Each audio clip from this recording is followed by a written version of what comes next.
TV KPM.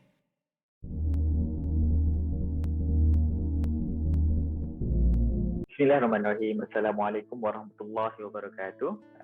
Dan salam sejahtera tuan-tuan dan puan-puan yang saya kasihi sekalian. Terima kasih kerana bersama dengan saya sekali lagi Dr. Ahmad Rustam bin Marzin, pakar perunia psikiatri di Kementerian Kesihatan Malaysia.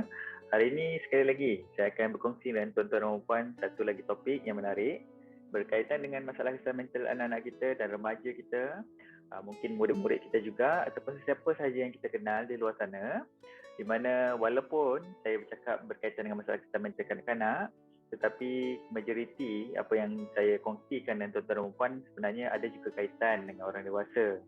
Dan ada kalanya jika sesuatu ataupun satu masalah kesihatan mental itu tidak diselesaikan semasa zaman kanak-kanak diorang, mungkin masalah itu akan berlarutan dan mengganggu pembesaran emosi, kognitif mereka dan juga personaliti mereka. Jadi sebab itulah tuan-tuan dan puan sangat penting untuk kita belajar sedikit tentang masalah kesihatan mental ni. Jadi supaya kita tak tahu apa yang berlaku dengan anak kita ataupun siapa sahaja yang di sekeliling kita dan kita boleh bantu mereka dengan segera. Sebab salah satu prasyarat untuk memastikan anak-anak kita cepat sihat ataupun cepat sembuh daripada apa-apa penyakit sekalipun adalah rawatan itu perlu disegerakan. Jadi tuan-tuan dan puan, hari ini saya bincang perkara yang simple, mudah saja, iaitu berkaitan dengan fobia. Saya rasa tuan-tuan dan puan biasa dah dengar perkara yang berkaitan dengan fobia ini, dan hari ini kita akan bincang lebih sedikit tentang beberapa fobia yang menarik untuk kita tahu dan biasa berlaku pada kanak-kanak. Tetapi walaupun saya kata perkara ini selalu biasa berlaku kanak-kanak, tetapi bukanlah statistik yang tinggi sangat. Maksudnya dalam lebih kurang lah. Kalau kita tengok dari segi statistik fobia ni, lebih kurang hampir 10% di kalangan kita ada. Fobia adalah ketakutan. Dan ketakutan ini bukanlah ketakutan yang normal, tetapi ketakutan yang sangat melampaui batas. Kalau dalam bahasa Inggeris tu mungkin disebut dengan terror, macam terrified. Maksudnya ketakutan yang melampaui batas, yang tidak berkadar dengan situasi yang mereka hadapi, dan biasanya ketakutan ini kekal begitu saja dan bukan berdasarkan situasi tertentu.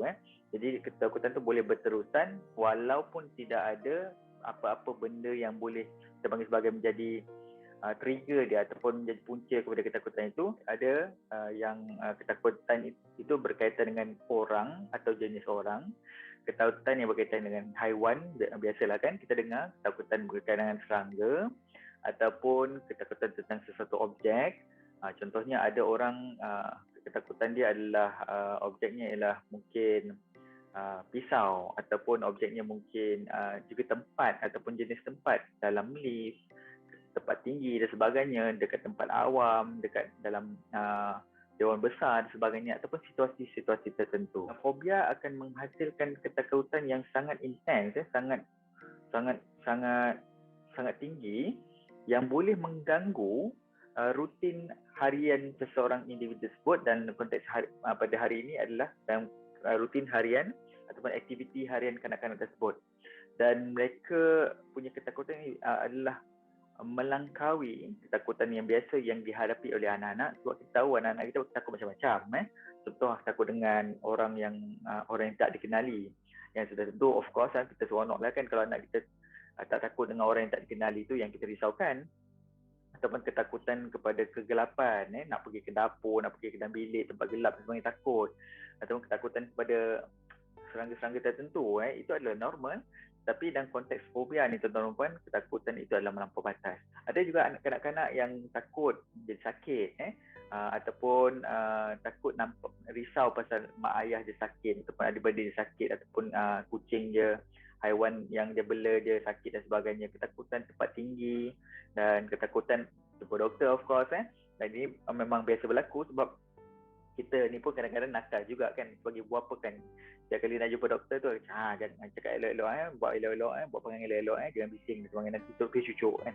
Jadi kita sebenarnya secara tak langsung kita sedang instill ataupun kita sedang memberikan satu situasi di mana anak takut kepada benda yang tak sepatutnya mereka takut. Dan anak-anak kita mungkin juga takut dengan benda-benda macam bunyi kilat yang kuat, atau bunyi guruh dan sebagainya. Ini biasalah kan. Dan ada juga ramai di kalangan kanak-kanak kita, anak-anak kita, takut bila mereka terpisah daripada ahli keluarga ataupun orang yang mereka dekat, orang ataupun orang yang mereka sayang, yang kita panggil sebagai separation anxiety disorder. Saya akan terangkan sedikit tentang berkaitan dengan perkara itu, sebab ini adalah dalam konteks fobia kanak-kanak ni tuan-tuan dan puan, kita boleh bincang dalam dua sudut berbeza. Yang pertama adalah fobia dan yang kedua adalah masalah-masalah anxiety yang ada kaitan juga dengan takut. Contoh macam saya dah sebut dah, separation anxiety disorder, social anxiety disorder ataupun social phobia nama lain dia, dan Didik TV KPM. sebelum kita pergi lebih jauh lagi, saya perkenalkan 3 jenis fobia yang biasa berlaku pada kanak-kanak. Yang pertama sekali adalah kita panggil sebagai social phobia ataupun istilah sakatinya adalah social anxiety disorder. Dan yang kedua adalah specific phobia. Specific phobia ni maksudnya fobia kepada benda-benda yang spesifik lah. Tak kisahlah apa, haiwan ke, binatang ke, serangga ke, orang ke, tempat ke, suasana ke, apa-apa sajalah. Specific phobia. Dan ketiga ialah fobia yang biasa berlaku pada kanak-kanak adalah panic disorder with agoraphobia or without agoraphobia. Saya bagi saja istilah-istilah teknikal ni, tuan-tuan dan puan-puan jangan risau. Ini adalah kerja kami lah untuk mendengar benda-benda itu. Cuma saya nak bagi tuan-tuan dan puan dengar dulu. Jadi bila doktor cakap ke, ada siapa cakap lepas ni, tuan-tuan dan puan tak adalah terkejut macam benda tu macam tak ada idea langsung. Jadi dua benda yang kita akan fokus pada hari ini adalah agoraphobia dan juga social phobia. Tetapi sebelum itu kita kena tentukan dulu macam mana kita nak pastikan benda tu fobia ke tak fobia, sebab banyak benda sebenarnya yang berlaku pada zaman kanak-kanak ni, sebenarnya benda itu adalah sebahagian daripada proses pembesaran anak-anak tersebut, proses perkembangan sosial mereka, proses perkembangan kognitif mereka ataupun proses perkembangan mereka untuk menjadi dari konteks komunikasi dan sebagainya.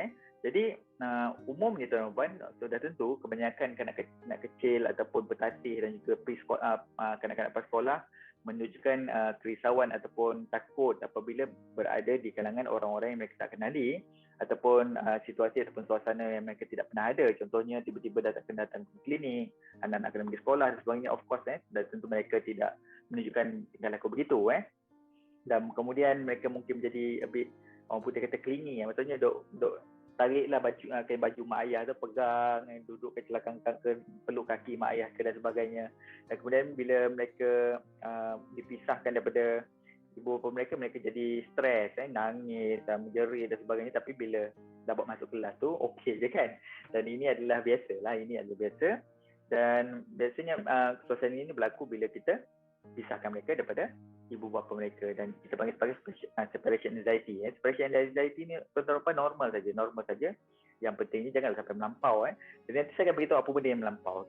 Kemudiannya, kebanyakan kanak-kanak yang sedikit besar, maksudnya dah prasekolah dan sekolah, mereka takut dengan benda-benda yang lain pula. Ketakutan mereka berkaitan dengan benda-benda yang mereka bayangkan, hantu, raksasa, ataupun takut sakit, ataupun takut mati, ataupun takut mak bapak ataupun abang kakak adik semua mati sakit dan sebagainya, takut terkilat buruh dan sebagainya, ataupun bencana alam dan sebagainya. Tetapi ketakutan yang saya sebut daripada tadi itu semua tu biasanya adalah sementara waktu, dan ia akan hilang perlahan-lahan bila kanak-kanak itu membesar dan sebagainya. Dan of course lah, ialah dah tua ni pun kadang-kadang kita terkejut dengan bunyi guruh dan sebagainya.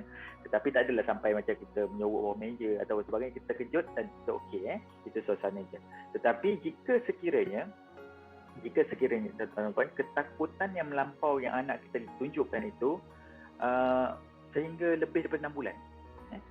Sehingga lebih daripada 6 bulan, maksudnya 6 bulan atau lebih, dia punya ketakutan tu melampau-lampau, tak boleh ditenangkan, mereka mengalami panic attack, serangan panik apabila mereka berhadapan dengan situasi-situasi yang mereka takutkan tu. Dalam konteks social phobia ni tuan-tuan, bila mana aktiviti seharian mereka terkesan tersekat ataupun tak dapat dilakukan diakibatkan oleh malu ni. Social phobia ni malu nak keluar, malu nak jumpa orang, malu nak bercakap dan sebagainya, itu memang tak okey. Seterusnya, jika sehingga tahap mengganggu perhubungan dengan ahli keluarga, family relationship, maksudnya dengan sepupu tak main, dengan bapa saudara, mak saudara, dengan tok nenek, tok wan semua tak boleh kecuali mak ayah je. Dia memang ketakutan yang melampau ini biasanya berlaku pada kanak-kanak kita besar yang sepatutnya kita dah expect ataupun kita jangka umur begini-begini dah boleh lah cakap dengan orang, dah boleh berkawan dan sebagainya, tetapi memang tak boleh. ataupun dia merosakkan perhubungan yang sedia ada. Sebab fobia, social phobia ni bukan berlaku macam daripada baby naik social phobia, tak. Daripada baby kita jadi takut, masalah takut kita ada anxiety kepada strangers, kita ada phobia kepada strangers dan sebagainya, tapi dia akan hilang kan. Tapi untuk anak-anak ni mungkin dah umur yang sepatutnya kita kata dia dah okey dulu, tiba-tiba dia tak okey. Kenapa itu akan menimbulkan persoalan, dan saya akan terangkan apakah punca-punca atau penyebab yang boleh mengakibatkan seseorang kanak-kanak itu mengalami gejala social phobia ataupun fobia yang spesifik pada ataupun social anxiety disorder lah sekarang ni istilah dia. Dan dia juga mengganggu kefungsian mereka di mana sepatutnya mereka berfungsi. Contoh yang mudah adalah sekolah lah. Dalam konteks sekarang mungkin cerita PDPR ni mungkin dia orang rasa lega sikit lah, tak perlu nak berhadapan dengan cikgu, tak perlu nak bercakap dengan cikgu, tak perlu nak buat apa.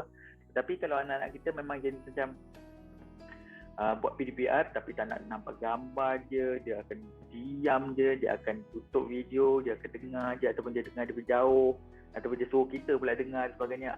Mungkin anak-anak kita mungkin ada masalah sedikit dia ada, kita panggil sebagai social anxiety, ada sedikit keresahan atau kegelisahan kepada konteks sosial tersebut. Jadi ini mungkin petanda-petanda yang mungkin kita boleh tangkap lah sekiranya anak-anak kita ada masalah dengan social phobia ataupun social anxiety disorder. Punca mengapa boleh berlakunya ini, yang pertama sekali sudah tentu kita bercakap tentang faktor-faktor biologi. Faktor-faktor biologi ni kita cakap keseimbangan bahan kimia dalam otak yang tidak seimbang boleh mengakibatkan masalah-masalah kesihatan mental yang tertentu, termasuklah fobia. Dan dia bukanlah sesuatu yang macam tiba-tiba muncul, dia adalah rentetan peristiwa ataupun situasi yang mengakibatkan mereka berlaku itu. Yang kedua, faktor yang kedua yang boleh mengakibatkan seseorang kanak-kanak itu boleh mengalami fobia, social phobia, special anxiety disorder dan sebagainya adalah faktor keluarga, iaitu genetik, iaitu faktor keturunan kita, dan keturunan kita, ahli keluarga kita, bapa saudara kita, sepupu sahabat kita ada yang jenis macam ada banyak anxiety disorder, ada penyakit anxiety, ada masalah yang ketakutan pelik-pelik dan sebagainya. Ia boleh dipaskan ataupun diturunkan ke dalam generasi yang seterusnya. Dan tentu dalam konteks faktor keluarga ni, cara gaya kita ajar anak-anak tentang sesuatu situasi pun boleh mengakibatkan mereka develop ataupun mereka membentuk fobia-fobia tertentu. Contoh macam bila nak bercakap dengan orang, kita akan mula takutkan dia ni penjahat, ni semua jahat dan sebagainya. Kita mewujudkan dunia paranoia kepada anak-anak kita, dan tentu anak-anak kita akan susahlah untuk berhadapan dengan konteks sosial. Dan ini boleh jadi social anxiety disorder, dan ia juga sebenarnya boleh dibantu dengan cara keluarga lah yang kena ubah balik dia orang punya environment ataupun dia orang punya pendekatan dalam mengajar anak-anak dalam konteks keselamatan dan sebagainya. Bukan mengajar anak-anak kita dengan paranoia, tetapi mengajar anak-anak kita keberanian, mengajar anak-anak kita benda-benda yang perlu diperhatikan, keselamatan dan sebagainya, kekuatan dan sebagainya. Itu yang kena ajar, assertiveness, kekuatan untuk berterus terang dan sebagainya, supaya mereka boleh membuat keputusan dalam konteks yang macam tu. Dan seterusnya, faktor yang last sekali adalah faktor sekitaran. Sebagai contoh, dalam konteks separation anxiety ataupun social anxiety, mungkin anak-anak itu mengalami pengalaman-pengalaman yang trauma semasa kanak-kanak, seperti contohnya perceraian ibu bapa ataupun kematian dalam rumah tersebut, ataupun ibu bapa yang sentiasa mengugut, apa-apa aku lari kan, nanti aku mati, biarlah mak aku mati dan sebagainya. Benda-benda gitu tuan-tuan, mungkin bagi kita just nak lepas geram je, tapi mungkin anak-anak yang tak boleh proses betul-betul, dia boleh menimbulkan ketakutan yang tidak wajar pada masa akan datang. Jadi itu tiga tu, specific phobia. Panic disorder ni saya sentuh sikit tentang panic disorder sebab dia adalah berkaitan dengan takut juga. Sebab bila seseorang itu berhadapan dengan fobia dia tuan-tuan, dia akan mengalami situasi yang dikatakan sebagai serangan panik. Serangan panik ni apa dia? Budak-budak tu akan dia menggigil, berpeluh-peluh, seram sejuk, ataupun dia jadi macam kaku, dia rasa nafas dia jadi macam tak teratur, jantung jadi laju, dia jadi macam lemah kaki, dia rasa nak tumbang dan sebagainya. Budak itu akan menunjukkan tanda-tanda serangan panik yang sangat jelas. Dan kalau serangan panik itu menjadi kerap dan melebihi 1 bulan, setelah tentu kita boleh diagnosa seseorang kanak-kanak itu mengalami panic disorder. Dan kadang-kala anak-anak yang ada panic attack ni, sangat panik ni juga boleh mengalami apa yang kita panggil sebagai agorafobia. Saya pernah sebut dah, agorafobia tu maksudnya ketakutan pada tempat terbuka, dewan, masjid, shopping mall dan sebagainya. Dia takut ada sesuatu yang berlaku pada dia dan dia akan pengsan ke pitam dan tak ada orang yang bertolong. Dan last sekali ialah social phobia tadi. Jadi yang next segmen saya akan bincangkan sedikit bagaimana nak rawat, bagaimana bantu anak-anak kita, sebab bantuan terhadap anak-anak ini perlu dilakukan secara komprehensif. Semua orang kena tolong dia supaya mereka. Didik TV KPM. Okey, baik. So sekarang ni kita teruskan lagi dengan bagaimanakah cara untuk kita nak bantu anak-anak kita dalam konteks mereka mengalami apa-apa fobia sekalipun. Jadi seperti yang Dr. terangkan tadi, kebanyakan ketakutan di zaman anak-anak ni akan hilang perlahan-lahan mengikut umur mereka. Jadi tak semestinya semua jenis fobia kena jumpa doktor ke, kena makan ubat ke, kena melalui terapi ke doktor, tak. Jangan macam tu. Dia sebab kita kena timbangkan juga dengan perkembangan anak-anak, macam mana anak-anak berhadapan dengan situasi tersebut, adakah perkara itu mengganggu kehidupan seharian mereka, adakah mengganggu kehidupan mereka di sekolah dan sebagainya. Barulah kita boleh kata okey, kalau dia boleh dia mengganggu keseluruhan kehidupan budak-budak tu sampai budak-budak tu tak boleh nak pergi sekolah dan sebagainya, sudah tentulah kita kena bawa mereka untuk rawatan. Jadi rawatan ni tuan-tuan dibagi dua lah, senang dua. Satu ialah kita boleh buat kat rumah. Yang kedua, kita kena jumpa pakar ataupun orang yang ahli dalam bidang psikologi ataupun psikoterapi dan sebagainya. Bidang psikoterapi dan psikologi ni tuan-tuan, saya bagi ringkas saja, iaitu di mana kita ada beberapa teknik psikoterapi yang boleh digunakan untuk membantu anak-anak kita untuk lebih bertenang dan sebagainya. Di semasa psikoterapi itu, mereka akan diajar tentang teknik-teknik relaksasi. Teknik-teknik relaksasi. Yang kedua adalah apa yang kita panggil sebagai systematic desensitization, satu proses di mana kita akan introduce atau perkenalkan apa mereka takut tu perlahan-lahan, sedikit demi sedikit, daripada tempoh yang paling pendek kepada makin lama makin panjang. Contoh macam kalau anak kita ada masalah dengan social phobia, dia ada proses yang kita akan rancang sama-sama dengan ibu bapa dan kanak-kanak tersebut jika kanak-kanak itu dah cukup besar untuk keputusan bersama, dan kita akan pelan-pelan introduce suasana sosial tu kepada beliau supaya beliau boleh perlahan-lahan kembali untuk bersosial. Dan sudah tentu bila bercakap tentang masalah-masalah berkaitan dengan fobia dan sebagainya, kan saya kata tadi faktor trauma pun kena diambil kira. Jadi dalam konteks itu, jika sekiranya anak kita mengalami social phobia ataupun separation anxiety disorder ataupun specific phobia yang kita rasa macam pelik sangat ataupun tiba-tiba berlaku, tak pernah berlaku, tiba-tiba berlaku dan sebagainya, itulah fungsi kami sebagai pakar-pakar di dalam bahagian kesihatan mental ni tuan-tuan. Kita akan jumpa dia, kita akan tanya dia, kita akan proses situasi dia dan juga tengok nasib sebab apa yang mengakibatkan mereka mengalami fobia tersebut, kerana kadang-kadang trauma juga boleh mengakibatkan situasi tersebut dan kita tak nak terlepas apa-apa trauma yang kita boleh bantu mereka, terutama sekali jika melibatkan benda-benda yang sebagai boleh melibatkan undang-undang, masalah jenayah ataupun buli dan sebagainya. Tentu kita nak kena tahu supaya kita tak terlepas lah. Kalau tidak, nanti sampai besar pun anak-anak kita ada masalah.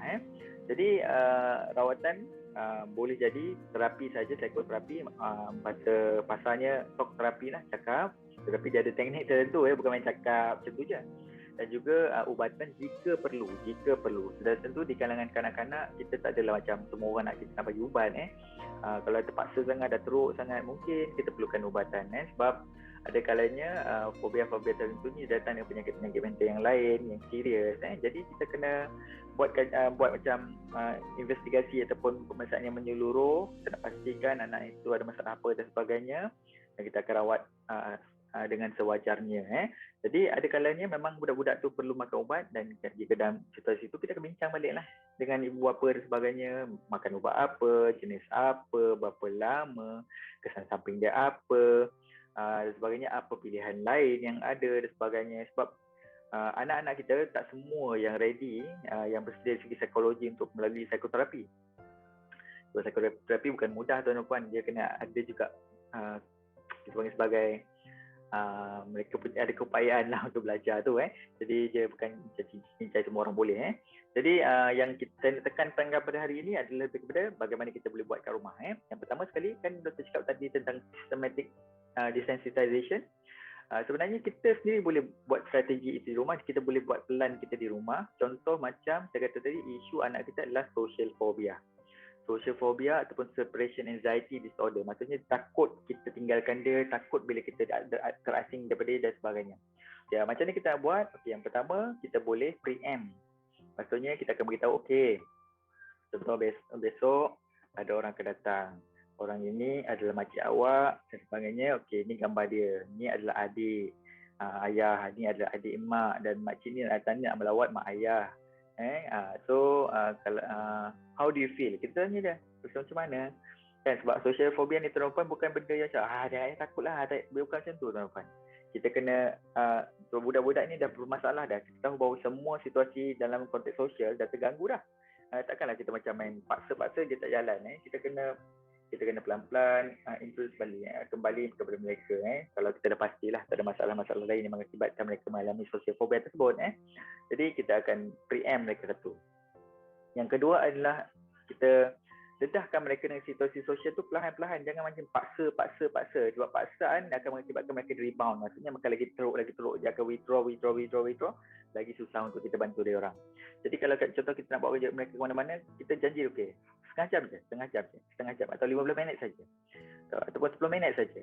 Ataupun 5 minit saja untuk cakap dan sebagainya. Tak payah tanya, tak payah cakap apa-apa, biar ayah cakap. Atau biar mak yang cakap, biar mak yang jawab. You should be there. Awak ada kat sebelah ayah, tak apa, ayah pegang, ayah jaga awak dan sebagainya. So biasakan mereka dengan situasi sosial tu tanpa perlu kita macam flood mereka, macam kena buat semua. Dah keluar kena bercakap, dah keluar kena duduk lama-lama, dah keluar kena duduk kena sembang dengan orang, salam semua orang tak boleh. Kita kena pelan-pelan. Okay? Dan seterusnya adalah kita akan bantu mereka sekali lagi perlahan-lahan, tinggalkan mereka sedikit demi sedikit dengan orang yang familiar dulu, bukan macam main belasah dia siapa saja. Kalau macam contohnya mungkin dengan dia punya penjaga sebelum ini, adik-beradik kita ke, kakak abang dulu ke, supaya mereka rasa tenang dan kita keluar tu tak lama, 5 minit, 10 minit, 15 minit. Perlahan-lahan kita perkenalkan situasi tersebut supaya mereka perlahan-lahan okey. Dan kita communicate, kita berkomunikasi dengan mereka. Apa yang you rasa tadi kena tinggal tadi, takut ke tak takut, apa yang jadi, rasa jantung laju ke, kita proses apa yang mereka alami supaya mereka mak ayah faham, mak ayah tahu, mak ayah sangat prihatin. Dan itulah yang kita akan nak lakukan supaya mereka boleh yakin bahawa mak ayah takkan tinggalkan you. Don't worry, jangan risau. Dan situasi sosial sebenarnya tidak membunuh. Itu situasi yang mereka alami. Sebab takut tu sampai rasa macam nak mati, tuan-tuan. Bukan benda yang mudah-mudah. Jadi saya rasa setakat itu saja dulu pada hari ini. InsyaAllah saya akan kongsi perkara lain pula berkaitan dengan masalah kesihatan mental dengan tuan-tuan dan puan pada siri akan datang.